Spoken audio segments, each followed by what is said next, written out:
feel like that's what you and Johnny Blaze low-key went through? Oh, no, that was different. I'm just saying, like, is the way you kind of No, that was completely different. So that was a different show. That was a different show. Granted, but I'm just saying it still has the same type of completely ground different base. It was completely different. Now, I'm going to tell you why it's completely different. Oh, okay. And I can say this because I don't have an NDA with growing up hip hop. I'm about to tell you. But it didn't matter. It was still painting the same narrative. It looked the same. It's still painting the same narrative. Right. So with love and hip hop, you didn't know what you were getting yourself into. With growing up hip hop, you knew what you were getting yourself into. They still found ways and edits to manipulate the shit. But like, me and Johnny did that together, and we were in cahoots. Like, we were actually laughing so hard in that fucking scene where we were pretending to fight. They had to keep making takes. Like, they asked us to do it. Like, we was like, it probably took an hour to get through that little argument just because we kept laughing and like. I'll be fake fighting. It was that. Shit. So that's completely different. Love and hip hop, that never happened. Like, Love and hip hop, it was all like just shit that. So growing up hip hop, like when they cast me for that, I lived in LA. They had me come out to Atlanta to do that. So like basically every scene I shot, like it had to be like planned and put together. Like they had to ask us if we would do it. We spoke on the phone to each other. We went to eat afterwards. Like, so that's a completely different. Like we was just doing what we had to do. That was some funny shit. Honestly, we had fun that day.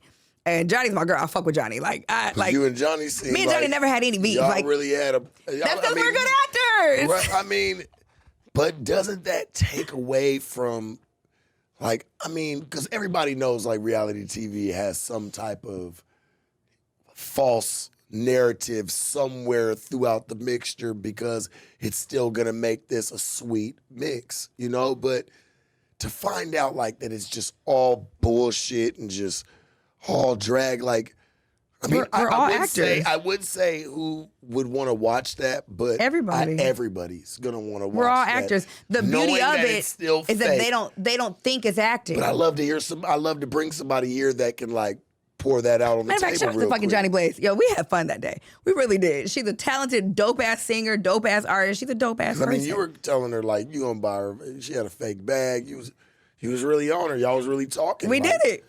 And honestly, she was talking about, and I think the narrative, if I quote, like I think it was something along the lines of her fucking with your baby daddy. That's what they tried to make it. You tried to come talk to her about that, like, and confront her. Because I was like this. When I wanted to talk to you about it, I'm like, man, that shit look weird. And I was like, if that is the motherfucking case, I'm like, ain't you supposed to be the queen bee? You never sit there and go bow down and go lower to go talk to anybody about that. If anything, you should be talking to your man. But here's the craziest part about that.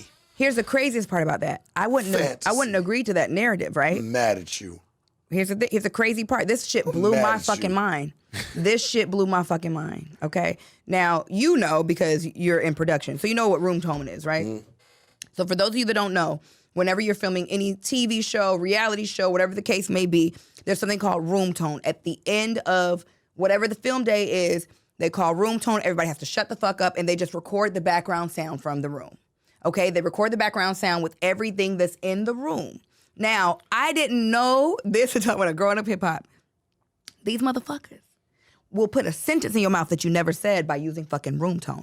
They will take one word you said on 15 different days and piece it together as a sentence and throw the room tone behind it so it kind of blends out. And they'll show me talking to you. They'll show my POV.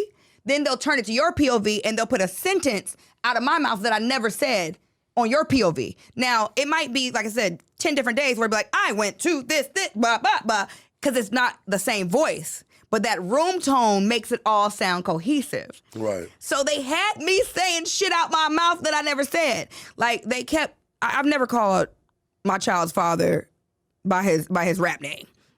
Unless, like, it's just talking to somebody, whatever. But I call him by his first name. So they kept, like, they were asking, like, about, like, what was the problem with him working with Johnny? And they just couldn't get, I'm like, I'm not about to do this dumbass shit. Like, I don't give a fuck that he did a song with her. So they would say something and I would call him Willie. They'd be like, say Fetty Wap. I'm like, I don't call this nigga Fetty Wap. They would take that soundbite of me saying Fetty Wap and, like, put that in a sentence. Fetty Wap did a song with Johnny. And it would be like 10 days, 10 different fucking days, and throw that fucking room tone behind it. So you really think, and I've never seen anything like that. And Laura Govan warned me about that shit, but I didn't understand what she meant. Are you a robot?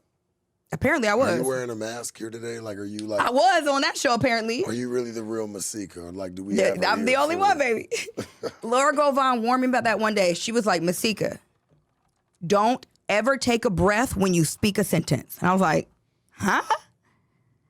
But like, she couldn't really elaborate. We were at a club. It was super loud. She couldn't really elaborate on what she meant. And then when I went on that show, I was like, that's what the fuck she meant. If you take a breath enough to where they can pull a word out, they will make you say some shit you would never say. And I've never seen that before. That was a different type of wicked. Love and Hip Hop didn't even do that shit. So growing up hip hop, y'all are some motherfuckers for that. All right, so you see it. We just hit 500K. You know what that means? That means you gotta subscribe and get us to 600K because we are dangerously close to 666K. Let's go.